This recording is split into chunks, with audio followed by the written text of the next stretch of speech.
제주 지역 전공의들의 의료 현장 이탈이 본격화됐습니다.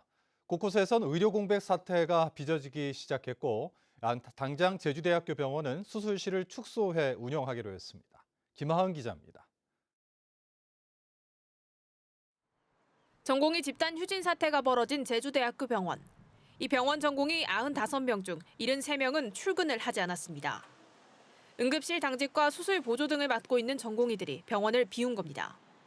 당장 응급실에 여파가 미치기 시작했습니다. 응급의료센터 안에는 전공의 부재로 응급실이 비상진료 체계로 운영된다는 안내 문구까지 붙었습니다. 진료는 볼 수 있는데 지금 응급한 환자도 있고 해서 오래 대기하실 수 있다. 혹시 다른 병원 갈 의향이 있으시면 나오셔도 되고 기다리셔도 된다. 이렇게 하셨어요. 도내 전공의 141명 중 집단 휴진에 동참한 건 103명. 전체의 73%입니다. 동참률이 가장 높은 제주대병원의 경우 당장 모레부터 수술실을 기존 12개에서 8개로 축소 운영할 예정입니다. 또 당직 근무에 전문의를 투입하는 등 비상진료 체제에 들어가기로 했습니다. 제주도 의사회도 전공의들과 뜻을 함께하겠다는 입장을 밝혀 의원급 기관으로 사태가 확산될 가능성도 높아지고 있습니다. 이들과 힘을 합쳐서 정부가 일방적으로 추진하고 있는 졸속 의료 정책에 대해서 맞서서 강력하게 투쟁할 것이며 의료를 멈춰서 다시 의료를 되살릴 수 있다면 파업까지도 고려 중입니다. 제주도는 의료 공백 최소화를 위해 24시간 비상진료대책 상황실 운영을 시작했습니다. 공공의료기관 중심의 평일 진료 확대 연장 및 주말과 공휴일 진료를 상황에 따라 단계적으로 확대해 나갈 계획입니다. 또 보건복지부가 관할하는 제주대병원과 한라병원을 제외한 나머지 4개 병원 전공의들에게는 업무 개시 명령을 내렸습니다. 제주도 소방안전본부도 상담 인력을 보강해 비상대책본부를 운영하고 응급 환자 위주로 대형 병원에 이송하기로 했습니다. 제주 지역 전공의들의 집단 휴진으로 의료 공백 우려가 커지고 있는 가운데 사태가 장기화할 경우 의료 현장의 혼란도 더욱 커질 것으로 보입니다. MBC 뉴스 김하은입니다. 4.3 당시 행방불명됐다 제주공항에서 발견된 희생자들의 신원이 76년 만에 추가로 확인됐습니다. 특히 이번에는 직계는 물론 조카와 증손자까지 적극적인 체혈이 가족을 찾는 데 도움이 됐습니다. 이소영 기자입니다. 하얀 천에 둘러싸인 유골함이 차례차례 들어옵니다. 76년이란 기나긴 세월을 지나 유골로 마주한 형제들. 고이 간직한 형의 사진을 유골함에 세우고 그리웠던 형의 이름을 달아놓으며 한동안 고개를 들지 못합니다. 어머니와 누나는 토벌대에 의해 학살됐고 2명의 형 모두 군법회의 이후 만나지 못했던 이한진 씨. 연자제를 피해 일본을 거쳐 미국으로 이주했다 지난해 제주에서 열린 세계 제주인 대회에 참여해 체혈을 했고 1년 만에 작은 형 이한성 씨의 유해를 확인한 겁니다. 다 죽었는데 저희 형님만 관통해서 살았어요. 살아나온 게 결국 저희 집 형님, 어머니, 누님까지 다. 2살 때 아버지를 잃은 강기수 씨는 70이 넘어 아버지를 품에 안았습니다. 강 씨의 아버지 강문우 씨는 예비검속으로 영문도 모른 채 경찰에 끌려간 뒤 행방불명됐고 아버지를 찾기 위해 증손자까지 9명이 넘는 가족이 체혈에 참여했습니다. 남들은 아버지하고 영 다니는 걸 볼 때 저는 왜 아버지가 없을까 눈물 젖으면서 생활을 했습니다. 이번에 신원이 확인된 2구 모두 지난 2007년부터 3년 동안 제주공항 활주로에서 발굴된 유해로 제주공항에서 집단 학살된 것으로 추정됩니다. 유전자 분석 기술의 발달로 유족들의 적극적인 체혈이 있다면 과거보다 신원을 확인할 가능성도 높아지고 있습니다. 이 정도면 유가족 정보만 있으면 확인할 수 있겠다라는 분이 아직도 꽤 됩니다. 근데 그런 분들에 대해서도 아직 신원 확인이 안 된 분은 유가족분을 저희가 아직 찾지 못했기 때문이지 않을까 생각이 듭니다. 4.3 당시 행방불명된 것으로 추정되는 희생자는 4천여 명. 지금까지 발굴된 4.3 유해 414구 가운데 신원이 확인된 유해는 144구에 불과합니다. 올해도 유해 발굴과 유전자 감식 사업이 추진되는 가운데 더 늦기 전에 희생자의 억울함이 해소될 수 있도록 도민들의 참여와 관심이 필요해 보입니다. MBC 뉴스 이소연입니다.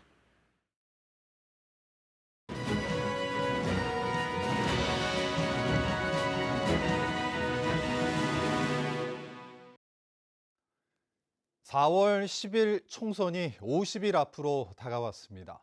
제주 MBC는 여야의 확정된 총선 후보들을 만나 출마 이유와 주요 공약을 짚어봅니다.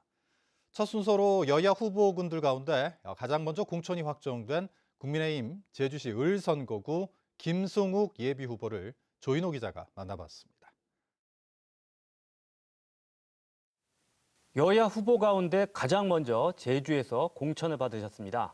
먼저 소감 말씀해 주시죠. 예, 정말 우리 국민의힘에서 저를 공천을 이렇게 일찍 해주신 데 대해서 무한한 영광으로 생각합니다. 정치에 입문한 지 30개월밖에 안 된 저를 당에서 선택해 주셨고 또한 우리 제주도민들이 저에 대한 기대와 응원의 목소리로 알고 정말 최선을 다해서 총선에 임하도록 그렇게 하겠습니다. 건설업계에서만 일해 오셨는데 왜 정치를 하겠다고 결심하셨습니까? 네, 건설업계에 오래 종사했다는 데 방점을 두는 게 아니고요. 남들처럼 평범하게 직장 생활 또는 사업을 하면서 과거 문재인 정권의 어떤 정책들을 볼 때 우리 대한민국의 정체성을 훼손한다든가 또는 국가 기관 산업들을 탈원전 같은 경우를 볼 때 의도적으로 망가뜨린다든가 이런 부분을 볼 때 우리 미래 세대에 대한 그런 걱정이 앞섰습니다. 그래서 제가 힘이 평범하지만 힘을 내서 조금이라도 우리 대한민국을 바로 잡아야겠다는 그런 각오로 정계에 입문하게 됐습니다. 민주당 현역 의원과 만만치 않은 승부인데요. 어떤 선거 전략 갖고 계신지 말씀해 주시죠.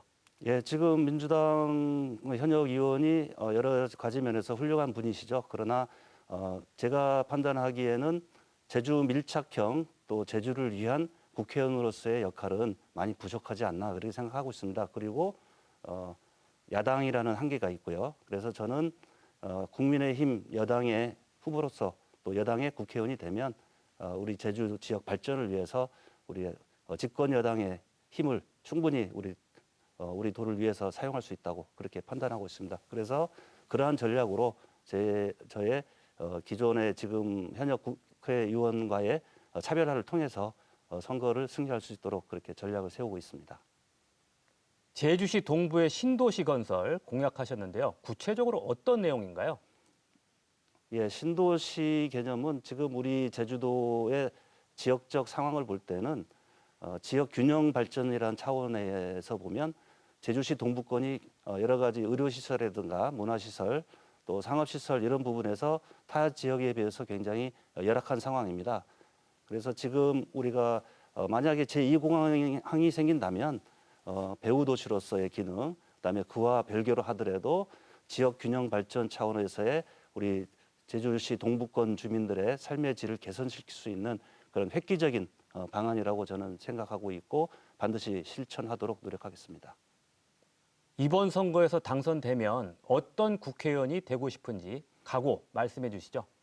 예, 국회의원은 반드시 그 지역 주민들의 민의를 대변하는 자리고 그리고 그 문제점 해결 앞장서야 된다고 봅니다.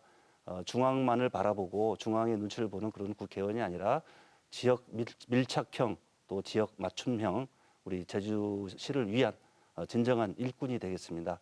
국회의원이란 자리는 우리 주민들이 저한테 일을 열심히 하라고 맡겨주신 4년짜리 자격증이라고 생각합니다.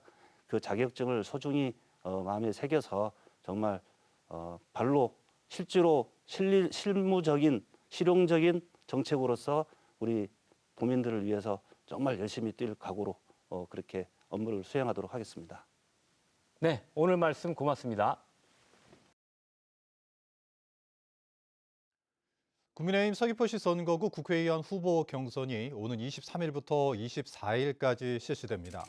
국민의힘 공천관리위원회는 서귀포시 등 1차 경선 지역 20곳에 대해 23일부터 24일까지 일반 유권자 전화 면접 조사와 당원 선거인단 ARS 조사를 실시한 뒤 25일에 경선 결과를 발표하겠다고 밝혔습니다. 경선 후보자는 고기철 전 제주경찰청장과 이경용 전 제주도 의원이며 일반 국민 80%와 책임당원 20%를 반영하는 방식입니다. 새학기부터 초등학교 1학년을 대상으로 도입될 늘봄학교의 준비가 부족하다는 지적이 이어졌습니다. 제주도의회 교육위원회에서 열린 현안보고에서 의원들은 다음 달부터 초등학교 55곳에서 우선 운영될 늘봄학교의 예산이 충분하지 못하고 일부 중등교사 자격교사를 투입하려는 계획은 적절하지 못하다고 지적했습니다. 또 시범 운영 뒤 2학기부터 모든 1학년을 대상으로 확대하기에는 어려움이 예상된다며 전면 시행을 내년으로 늦추는 방안을 교육부에 요청하라고 제안했습니다. 제주시 오등봉공원 민간특례 개발 사업 아파트 분양가 협상이 내일부터 시작됩니다. 공동사업자인 오등봉 아트파크와 제주시는 내일 제주시청에서 첫 회의를 갖고 총사업비 규모와 사업자의 수익률, 아파트 분양가 등을 협의할 예정입니다.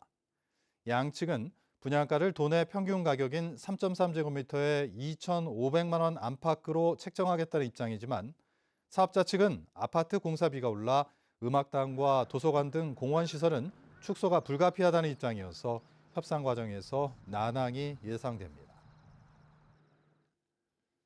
제주 MBC 2월 시청자위원회가 오늘 본사 대회의실에서 열렸습니다. 이번 시청자위원회 회의에서는 오는 4월 10일 국회의원 총선거와 관련해 신중하고 정확한 뉴스를 통해 유권자들의 올바른 판단을 이끌어낼 수 있도록 입체적이고 충실한 선거 보도를 주문했습니다. 또 제주적 의료 상황에 대한 심층적인 취재와 보도가 필요하다는 지적과 함께 행정체제 개편에 대해서도 시민들이 이해하기 쉬운 뉴스가 필요하다는 의견도 제시됐습니다. 제주도교육청과 제주교사노동조합이 정책 합의 요구안에 합의했습니다. 합의된 요구안은 학교 업무 표준안 마련과 교원 업무 경감, 수업 보결 수당 지침 등을 포함한 6건의 10개 조항입니다.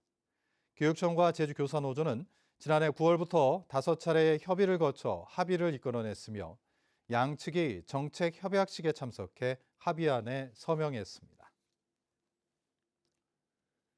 50대 여성이 차량 2대에 잇따라 치여 숨졌습니다. 어제 저녁 7시 10분쯤 서귀포시 안덕면 덕수리 1교차로 인근 평화로에서 50대 여성이 승용차에 치인 뒤 뒤따르던 SUV 차량 하부에 옷가지가 걸려 8km가량 끌려가 숨졌습니다. 경찰은 1차 사고 차량 운전자인 40대 남성이 충격 뒤 피해자를 찾지 못했고 2차 사고 차량을 몰던 50대 남성도 사고를 인식하지 못했던 것으로 보고 차량 블랙박스 등을 통해 피해자를 확인했습니다. 경찰은 두 사고차 운전자를 교통사고 처리 특례법상 치사 혐의로 입건해 정확한 경위를 조사하고 있습니다.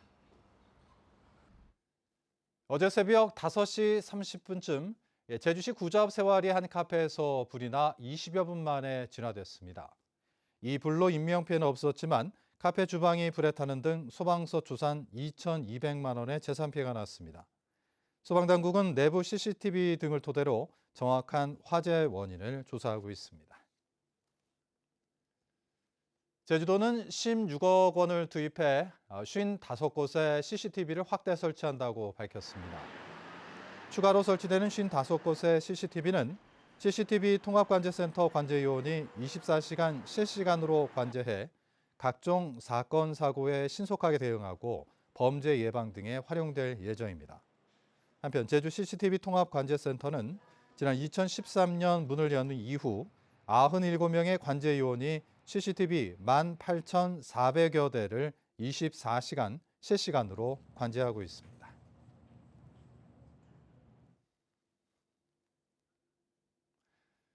이상으로 뉴스데스크 제주 마칩니다. 시청해주신 여러분 고맙습니다.